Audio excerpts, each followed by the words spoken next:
แก่ศพเจ้านายส่วนคำนำก็หมายถึงพิธีสวดมาติกาบางสกุลเนื่องด้วยศพปัจจุบันใช้เฉพาะเจ้านาย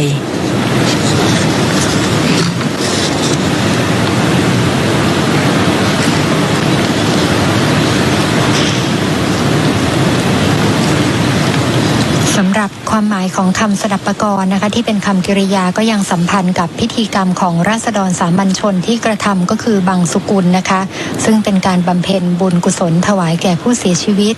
และมีการทอดผ้าถวายพระภิกษุสงฆ์เรียกว่าผ้าบังสุกุลด้วยค่ะ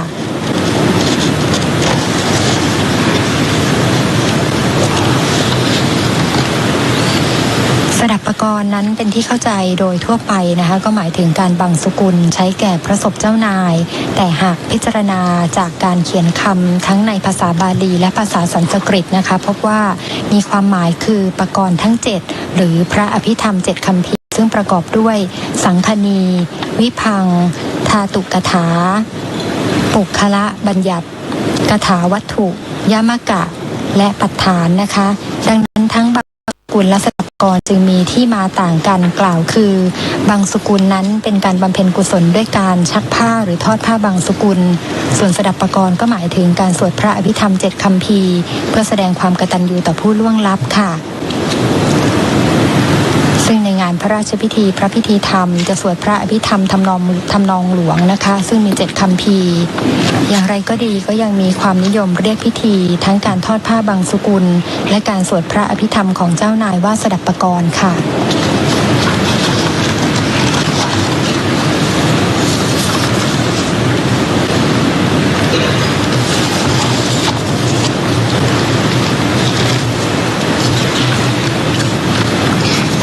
นี้พระบาทสมเด็จพระเจ้าอยู่หัว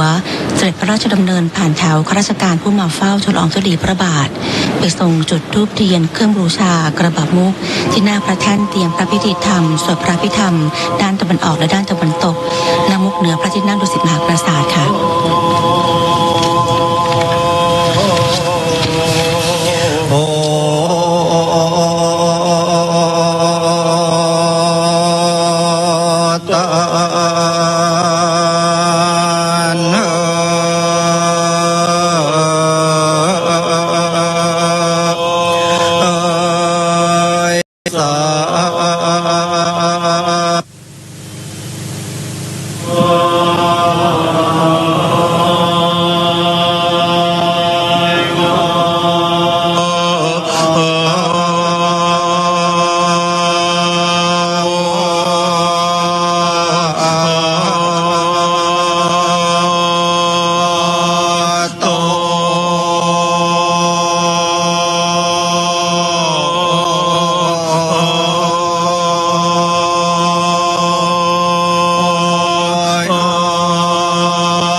ช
Nam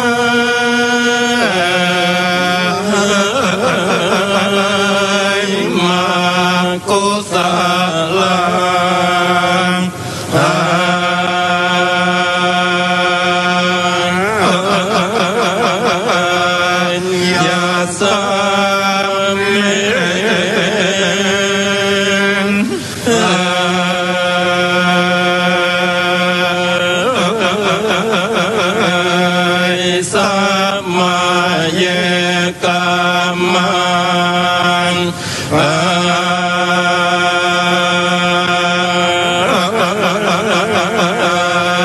วัจจารัง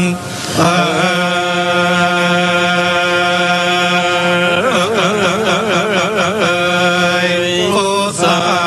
ลัง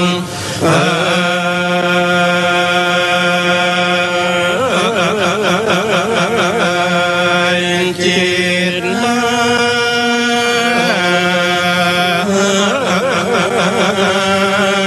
ตังอุปันนังอ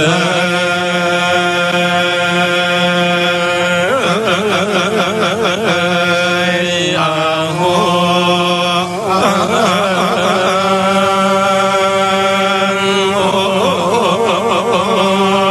ติอา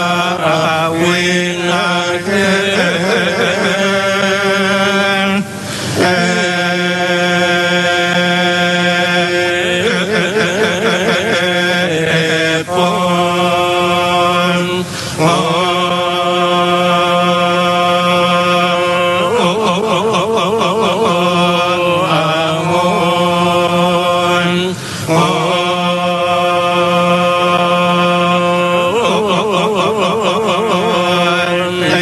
ปเยว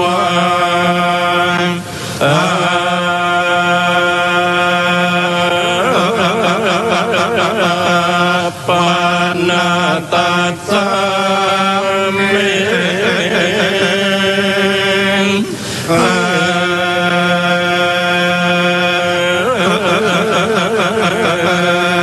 สัมมาเย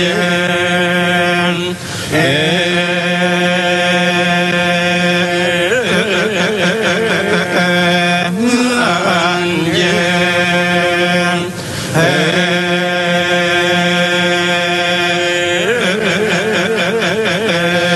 เปอัตถิปาตินาจาสามุปาน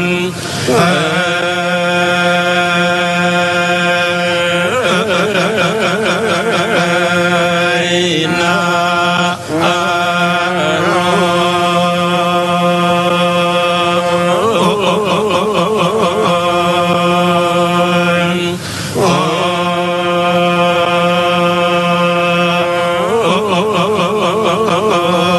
ปิโน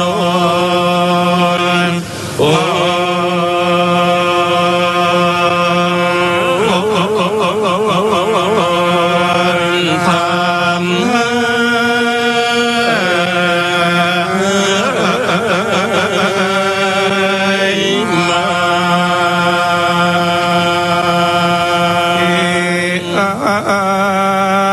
มา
ปัน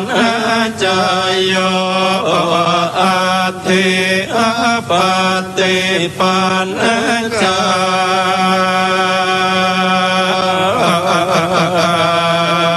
โย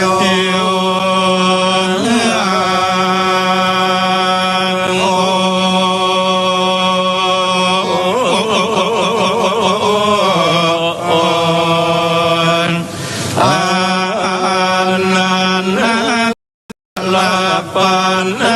จโยสัมมานันตาลาปันจ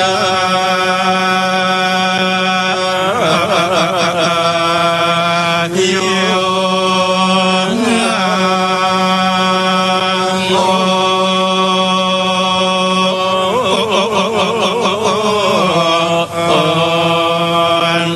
สัจจตปันจโยอันยามัน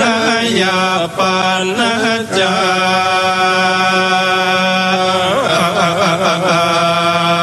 โย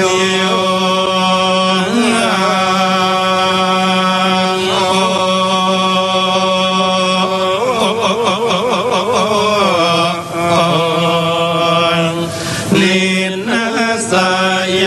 ปันกายโยอุปาณินสายปันจ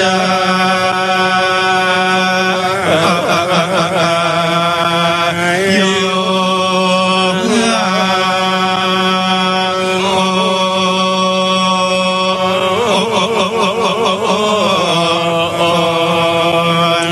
โอ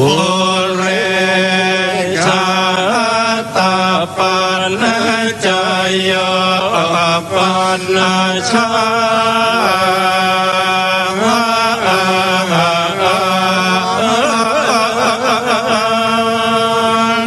ชาตาปันจ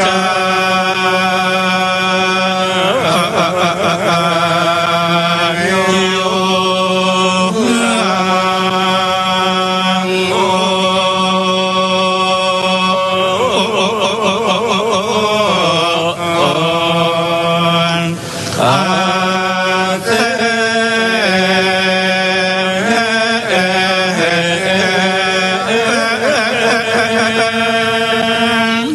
วัน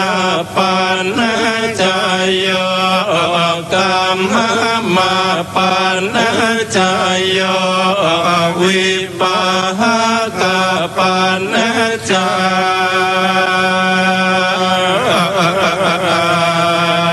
โย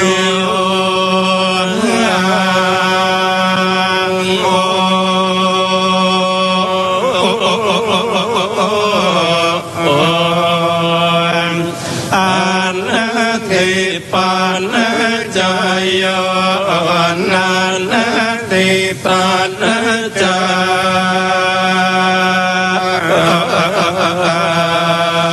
โย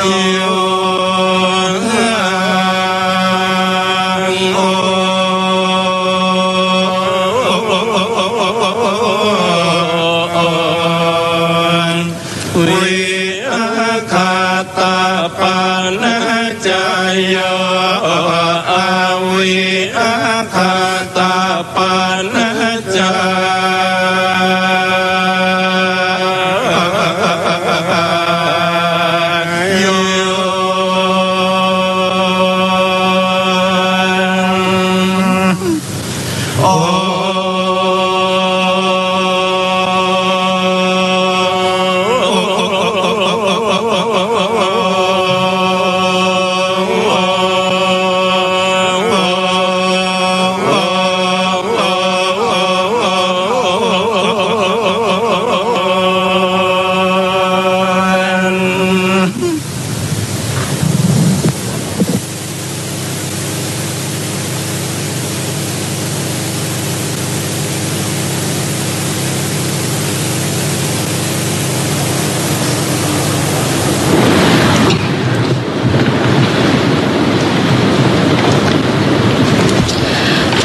พิธีธรรมสวดพระพิธรรมครบ4 รอบนะคะ4จบแล้ว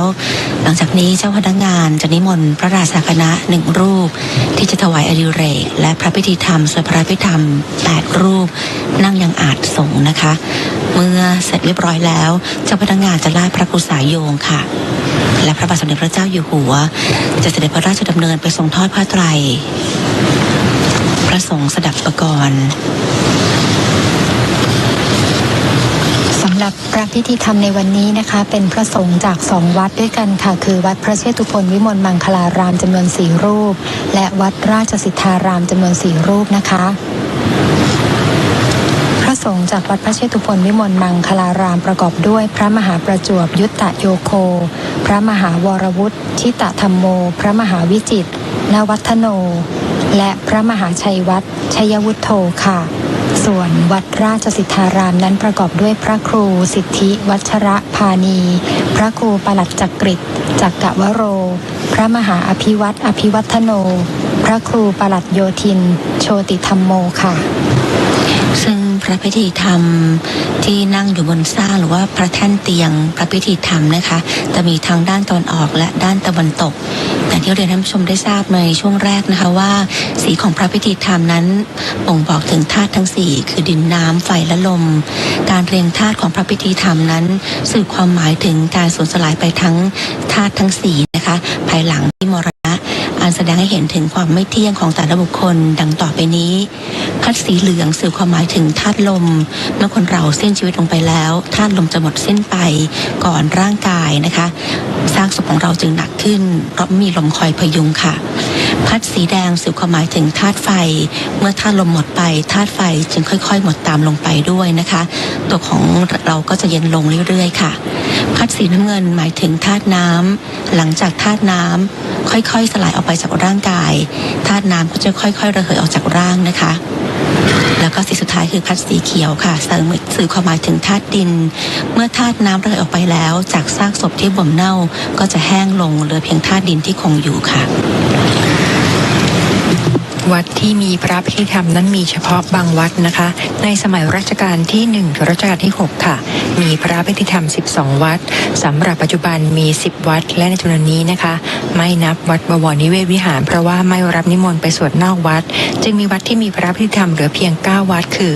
วัดมหาธาตุยุวราชรังสฤษฎิวัดราชสิทธารามวัดอนงคารามวัดพระเชตุพนวิมลมังคลารามวัดสุทธาเทพภวรารามวัดพระยุรวงศาวาสวัดสะเกษ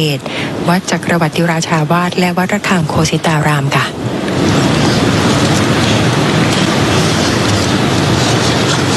ทำนองที่ใช้สวดเป็นทำนองหลวงนะคะกล่าวกันว่าเป็นทำนองโบราณใช้มาแต่ครั้งกรุงศรีอยุธยานะคะทำนองที่ใช้สวดปัจจุบันมี3ทำนองคือกะเลื่อนและลากซุง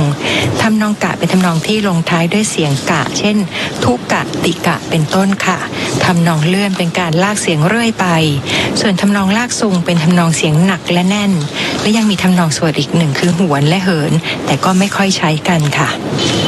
สำหรับการสวดพระพิธรรมประจำวันนะคะจะมีพระพิธีธรรมสวดในช่วงเวลา 6 นาฬิกา 7 นาฬิกา 9 นาฬิกา 11 นาฬิกา 12 นาฬิกา 15 นาฬิกา 18 นาฬิกา 19 นาฬิกาและ 21 นาฬิกานะคะส่วน 18 นาฬิกานั้นจะเป็นการประโคมย่ำยามเพียงอย่างเดียวนะคะซึ่งการประโคมย่ำยามนั้นจะมีทั้งหมด4ช่วงเวลาด้วยกันคือช่วงเวลา 6 นาฬิกา 12 นาฬิกา 18 นาฬิกาและ 21 นาฬิกาค่ะ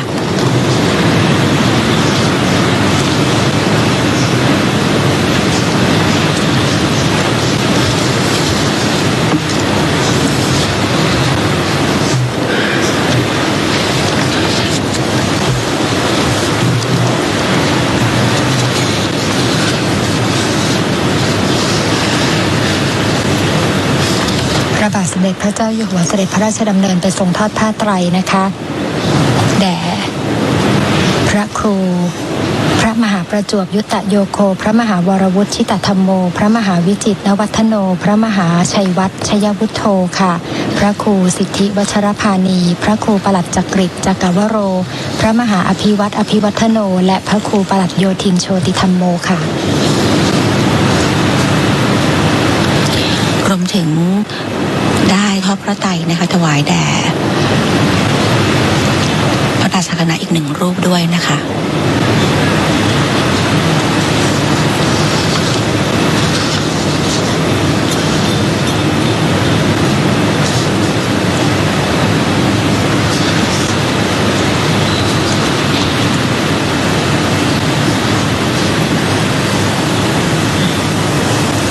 นิจจาวัตสังขาราอุปาทวยธรรมิโนอุปาจิตวานิรุจฉันติเตสังอุปสมโมสุโข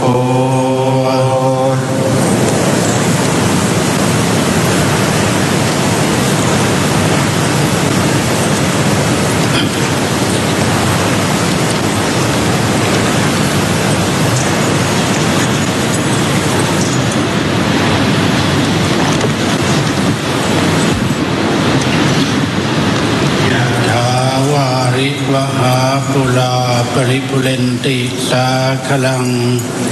เอวะเมวะอิโตทินังเปตานังอุปกัปปติอิจิตังปฏิตังตุมหังคิปเมวะสมิจโตสัพเพปุเรนตุสังกปาจันโทปนรโสยถามณิโชติละโสยถาติโยวิวัจจันตุสัพพะโลกวินาศตุมาเตภวัตวันตรายโยสุขิติขายุโกภวสัพพิติโยวิวัจจันตุสัพพะโลกวินาศตุมาเตภวัตวันตรายโยสุขิติขายุโกภวสัพพิติโยวิวัจจันตุสัพพะโลกวินาศตุมาเตภวัตวันตรายโยสุขิติขายุโกภวะอภิวาทนาสิริสเนจังวุฒาปัจจายโนจตารโลธรรมาวัฏันติอายุวันโนสุขังภะลังอัฏฐาสิเมอากาสิเมยาติเมตาสกาจเมเปตานังทากินังทาจาปุเพปตมโนสลังนาหิโลนังวาสวะโกวายาวันยาปริเทวนานัตตังเปตานามาทายะเอวังเกตันติยาตโยอายัญจะโคตากินาเทนาสังฆามิสุปฏิทิตาเทคลาตังกิตายาสถานโสอุปกาปฏิโสยาติธรรมโมจะยังนิตาสิโตเปตานปุชาจักตาอุลาลาภลันจะเพกุนมโนปฏินังตมเหหิปุญญังปสุตังอนาปกันติอาติเลกะวัสสตังชีวตุอาติเลกะวัสสตังชีวตุอาติเลกะวัสสตังชีวตุทีฆายุโกโหตุอโรโคโหตุทีฆายุโกโหตุอโรโคโหตุสุขิโตโหตุปรเมนธรรมหาราชาสิทธิกิจจังสิทธิกัมมังสิทธิลาโภชโยนิจังปรเมนทมหาราชวรัสสะปรมราชินียาสหภวตุสัพพทาขอถวายพระพรโอตุสัพพมังคลังราคันตุสัพพเทวตาสัพพพุทธานุภาเวนัสสทธาสว วัสดีภวันตุเตภวตุสัพพมังคลังราคันตุสัพพเทวตาสัพพธัมมานุภาเวนัสสทาสวัสดีภวันตุเตภวตุสัพพมังคลังราคันตุสัพพเทวตาสัพพสังฆานุภาเวนัสสทาสวัสดีภวันตุเต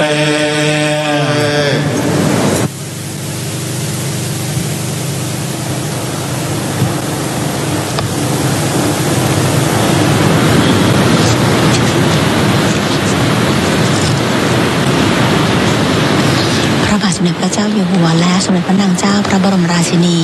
ทรงหลังทักษิโนทกพระสงฆ์ถวายอนุโมทนาถวายอดิเรกถวายพระพรลาค่ะหลังจากนั้นออกจากพระที่นั่ง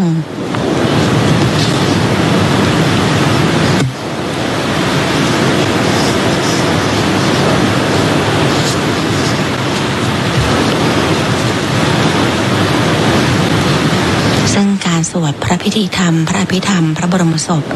จะมีทั้งสิ้น100วันด้วยกันนะคะแล้วก็แบ่งเป็นช่วงเวลาต่างๆใน1วันนั้นจะแบ่งเป็นทั้งหมด9รอบด้วยกันค่ะจะมีรอบที่18 นาฬิกาจะเป็นการประโคมย่ำยามอย่างเดียวนะคะนอกจากนั้นก็จะมีการสวดพระพิธีธรรมสวดพระอภิธรรมค่ะโดยจะสลับวนเปลี่ยน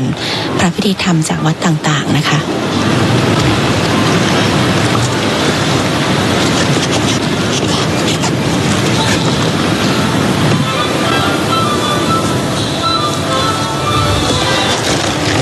ลำดับนี้พระบาทสมเด็จพระเจ้าอยู่หัวทรงพระดำเนินไปที่หน้าเครื่องนมัสการหน้าพระแท่นพระนพบดลมหาเสวตฉัตรทรงกราบ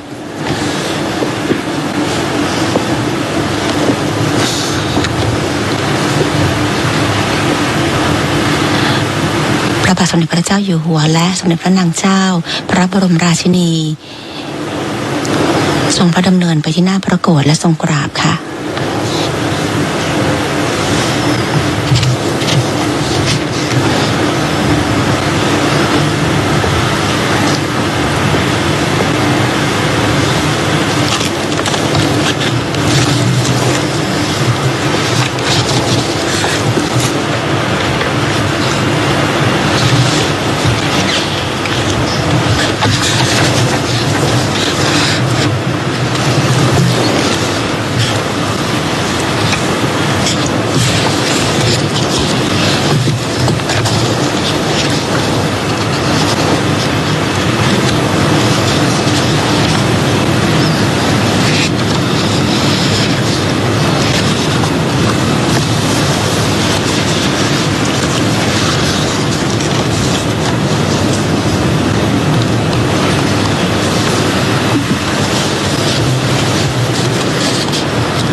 พิธีภายในพระที่นั่งดุสิตมหาปราสาทเป็นที่เรียบร้อยแล้วนะคะ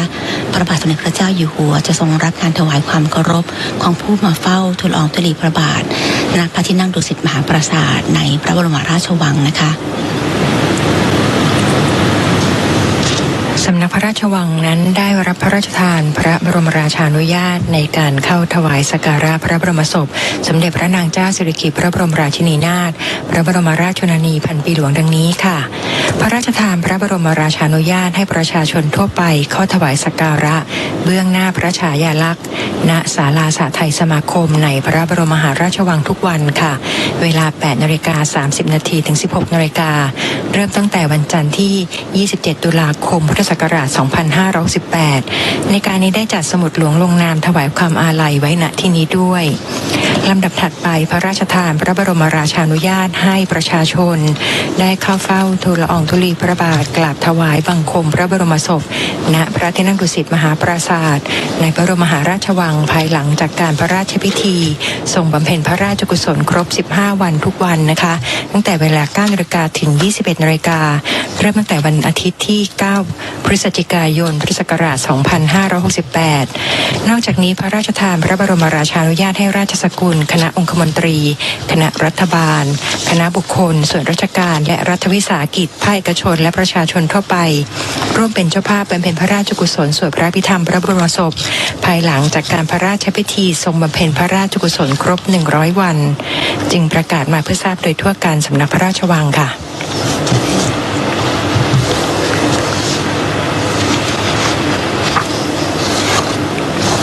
หลังจากที่วันนี้สำนักพระราชวังเปิดโอกาสให้ประชาชนเข้าถวายน้ำสงฆ์พระบรมศพสมเด็จพระนางเจ้าสิริกิติ์พระบรมราชินีนาถพระบรมราชชนนีพันปีหลวง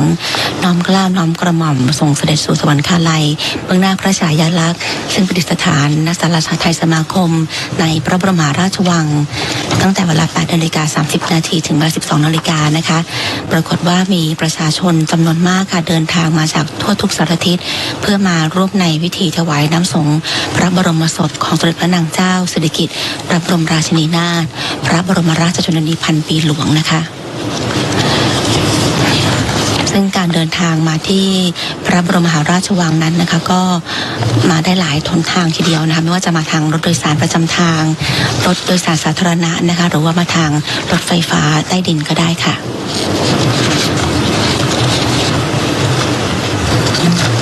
หรือว่าหากท่านผู้ชมสะดวกที่จะเดินทางมาทางเรือนะคะก็สามารถที่จะใช้เรือข้ามฟากฟรีได้เช่นเดียวกันนะคะ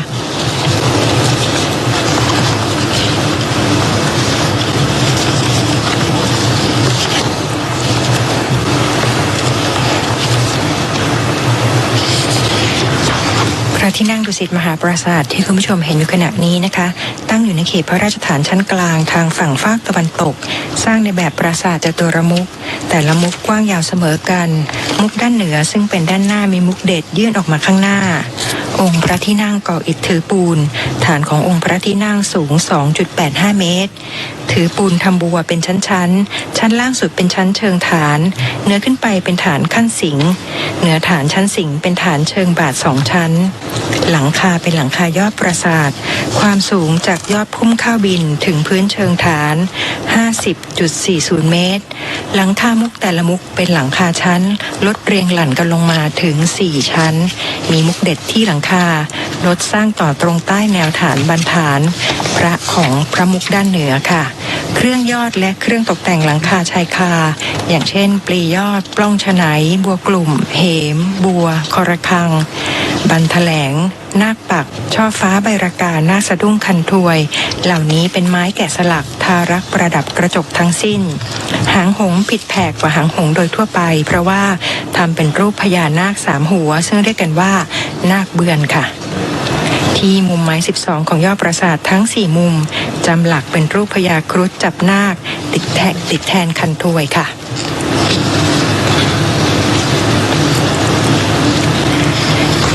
บันมุกทั้ง4 มุกนะคะจำหลักเป็นรูปพระนารายณ์ทรงสุบรรณมีลายกระหนกก้านขดเทพนมเป็นลายล้อมพื้นหน้าบันประดับกระจกสีส่วนลายจำหลักลงรักปิดทอง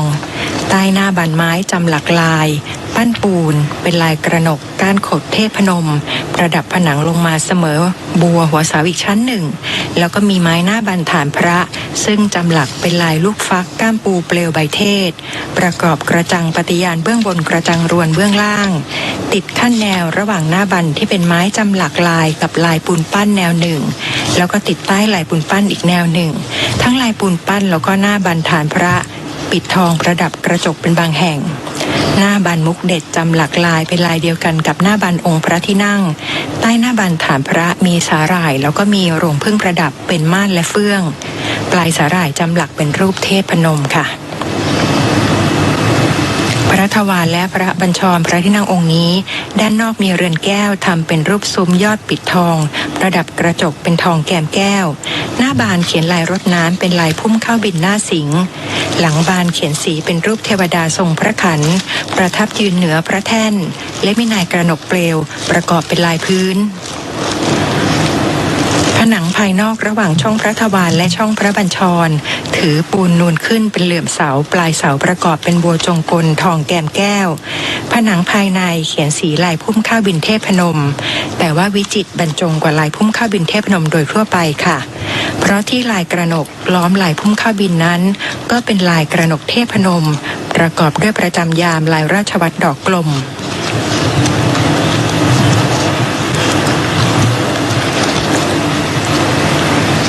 กลางผนังมุกด้านใต้เจาะผนังเป็นสร้างเป็นพระที่นั่งบุษบกมีทางขึ้นลงจากมุกกระสันด้านหลังผนัง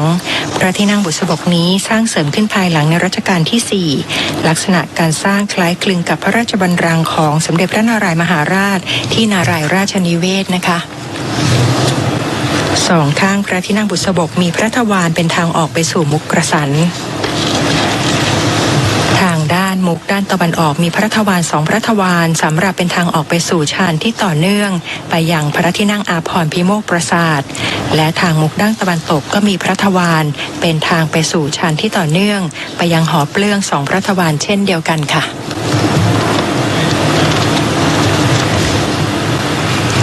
พระที่นั่งดุสิตมหาปราสาทนับเป็นสถานที่สำคัญที่พระบาทสมเด็จพระเจ้าอยู่หัวมีพระบรมราชโองการโปรดเกล้าโปรดกระหม่อมให้สำนักพระราชวังจัดงานพระบรมศพสมเด็จพระนางเจ้าสิริกิติ์พระบรมราชินีนาถพระบรมราชชนนีพันปีหลวงโดยถวายพระเกียรติยศสูงสุดตามราชประเพณีประดิษฐานพระบรมศพณพระที่นั่งดุสิตมหาปราสาทในพระบรมมหาราชวังนะคะทั้งนี้สมเด็จพระนางเจ้าสิริกิติ์พระบรมราชินีนาถพระบรมราชชนนีพันปีหลวงได้เสด็จสวรรคตเมื่อวันที่ 24 ตุลาคม พุทธศักราช 2568 เวลา 21:21 นาทีณ โรงพยาบาลจุฬาลงกรณ์สภากาชาดไทยด้วยพระอาการสงบสิริพระชนมพรรษาปีที่ 93 หลังจากทรงพระประชวรจากภาวะติดเชื้อในกระแสพระโลหิตนะคะโดยคณะแพทย์ได้ถวายการรักษาอย่างสุดความสามารถแล้ว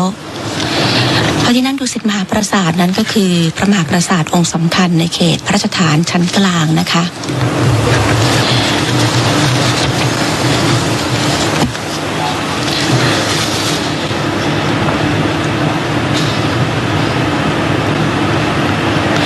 พระบาทสมเด็จพระเจ้าอยู่หัวและสมเด็จพระนางเจ้าพระบรมราชินีเสด็จออกจากพระที่นั่งดุสิตมหาปราสาทลงทางมุกกระสันพระที่นั่งพิมานรัตยานะคะซึ่งเสด็จพระราชดำเนินพร้อมด้วยสมเด็จพระเจ้าลูกเธอเจ้าฟ้าสิริวัณวรีนารีรัตนราชกัญญาสมเด็จพระเจ้าลูกยาเธอเจ้าฟ้าทีปังกรรัศมีโชติมหาวชิโรตมางกูลสิริวิบูลย์ราชกุมารและเจ้าคุณพระสิรินาถพิราชกัลยาณีค่ะ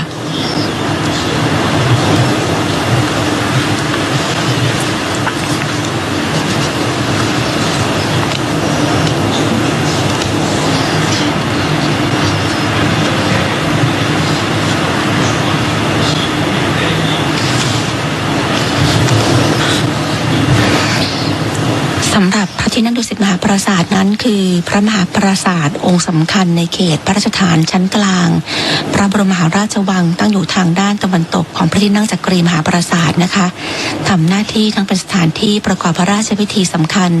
และเป็นส่วนรวมขนบธรรมเนียมของราชสำนักสยามในสมัยรัตนโกสินทร์ตอนต้นมาจนถึงปัจจุบันนี้ค่ะ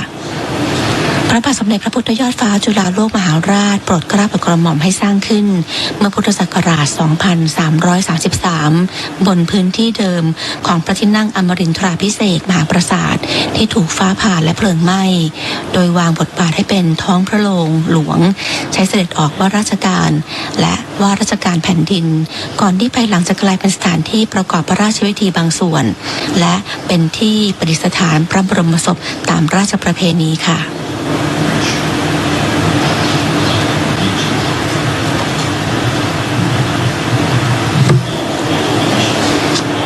บทบาทของพระที่นั่งดุสิตมหาปราสาทเป็นที่รู้จักกันอย่างกว้างขวางนะคะคือการเป็นสถานที่ประดิษฐานพระบรมศพและพระศพพระบรมวงศ์ตามราชประเพณี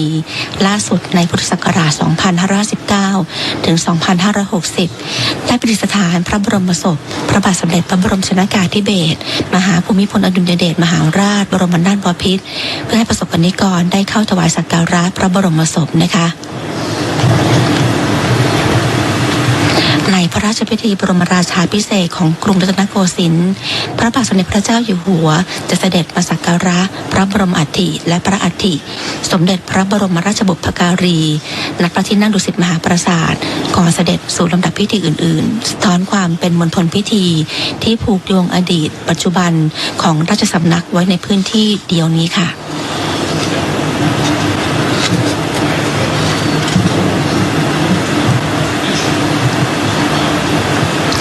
สำหรับที่มาของพระนามดุสิตมหาปราสาทก็มีนัยยะเชิงคติธรรมดุสิตคือสวรรค์ชั้น4ตามคัมภีร์ไตรภูมิและคติพุทธศาสนาเป็นที่สถิตของพระโพธิสัตว์ก่อนเสด็จอุบัติมาตรัสรู้จึงถือความหมายมงคลถึงความสูงส่งและความเพียรพร้อมของคุณธรรมซึ่งสะท้อนอยู่ในบทบาทและพิธีกรรมที่กระทำณพระมหาปราสาทองค์นี้ค่ะ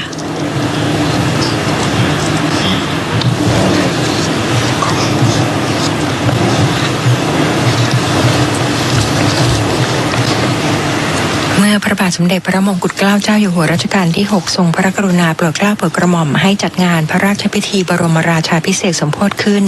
เมื่อปีพุทธศักราช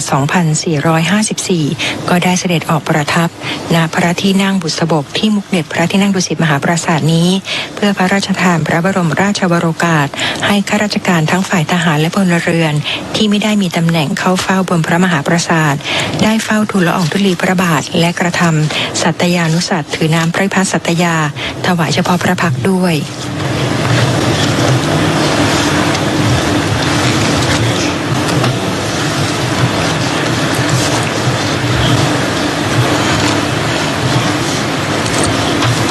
พระที่นั่งบุษบกที่มุกเด็ดนี้นอกจากจะเป็นที่ประทับของสมเด็จพระมหากษัตริยาธิราชเจ้า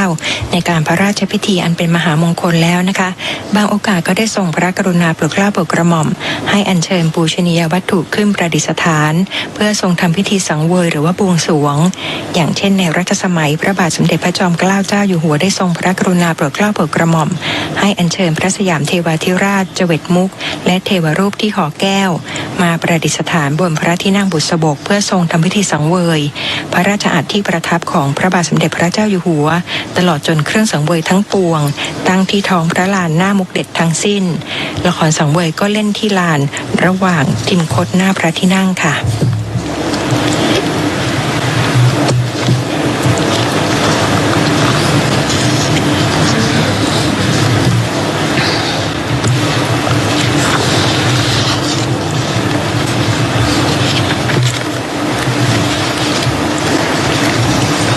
ภายนอกองค์พระที่นั่งดุสิตมหาปราสาทมีกำแพงแก้วล้อม3ด้านมีประตูเป็นทางเข้าออกทางด้านเหนือ3ประตูด้านตะวันออก2ประตูและด้านตะวันตก1ประตูเป็นประตูยอดมณฑปประดับกระเบื้องเคลือบสี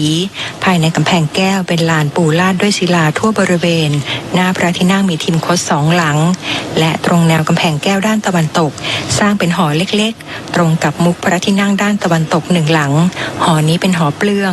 เบื้องหลังพระที่นั่งสร้างเขื่อนเพชรเป็นแนวกำแพงกั้นเขตระหว่างพระราชฐานชั้นกลางและชั้นในค่ะ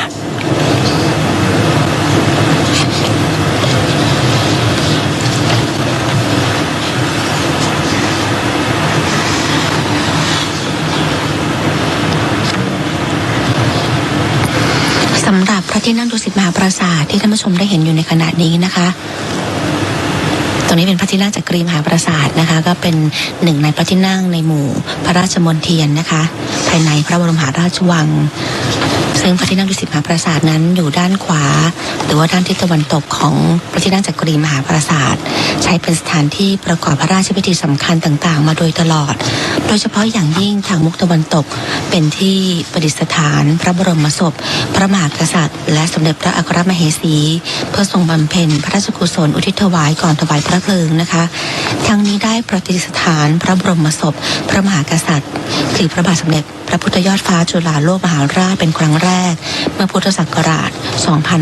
2353 นอกจากนี้ในบางโอกาสยังทรงพระกรุณาโปรดเกล้าโปรดกระหม่อมให้ประดิษฐานพระศพพระบรมวงศ์ผู้ใหญ่ในลำดับพระอิสริยยศสมเด็จเจ้าฟ้าหรือเทียบเท่าได้เป็นกรณีพิเศษค่ะในสมัยรัชกาลก่อนหน้านี้นะคะได้มีการประดิษฐานพระบรมศพของรัชกาลที่ 8 ไว้ด้วยนะคะ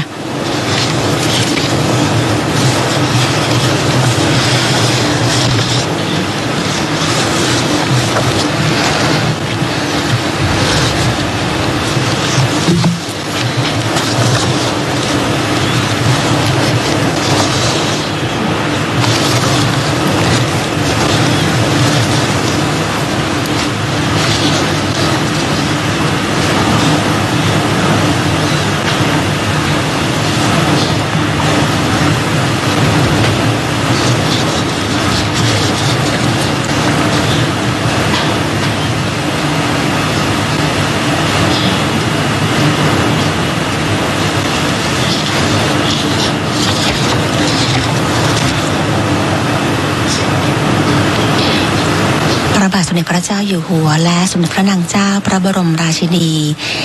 เสด็จออกพร้อมด้วยสมเด็จพระเจ้าลูกเธอเจ้าฟ้าสิริวัณวรีนารีรัตนราชกัญญาสมเด็จพระเจ้าลูกยาเธอเจ้าฟ้าทีปังกรรัศมีโชติมหาวชิโรตมังกูลสิริวิบูลย์ราชกุมาร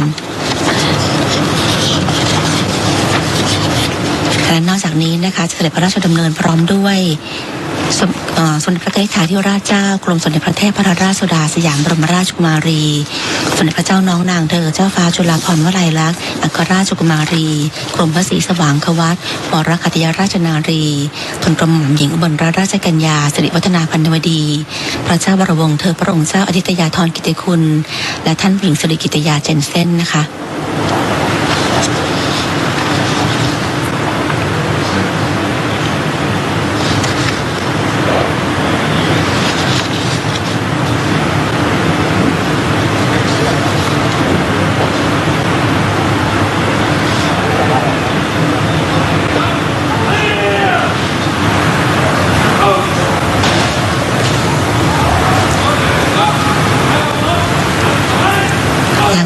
ประทับรถยนต์พระที่นั่งเสด็จพระราชดำเนินกลับพระที่นั่งอัมพรสถานพระราชวังดุสิตค่ะ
และทั้งหมดนี้นะคะเป็นการถ่ายทอดสดพระบาทสมเด็จพระเจ้าอยู่หัวและสมเด็จพระนางเจ้าพระบรมราชินีเสด็จพระราชดำเนินไปในการเชิญพระบรมศพสมเด็จพระนางเจ้าสิริกิติ์พระบรมราชินีนาถพระบรมราชชนนีพันปีหลวงออกจากโรงพยาบาลจุฬาลงกรณ์สภากาชาดไทยไปยังพระบรมมหาราชวังและการถ่ายทอดสดการบำเพ็ญพระราชกุศลพระพิธีธรรมสวดพระพิธรรมพระบรมศพสมเด็จพระนางเจ้าสิริกิติ์พระบรมราชินีนาถพระบรมราชชนนีพันปีหลวงณพระที่นั่งดุสิตมหาปราสาทในพระบรมมหาราชวังค่ะสำหรับวันนี้นะคะคุณสิริสวภาเอกเอี่ยมศิลป์คุณอุรัสยาเพชรสดศิลป์คุณนิสารัตน์อมรัตน์ร้อยเอกนายแพทย์ยงยุทธมยาลาภและดิฉันเกียรติยาธรรมวิพัฒน์รวมทั้งทีมโทรทัศน์รวมการเฉพาะกิจแห่งประเทศไทยต้องขอลาคุณผู้ชมไปก่อนนะคะสวัสดีค่ะ สวัสดีค่ะ สวัสดีค่ะ สวัสดีค่ะ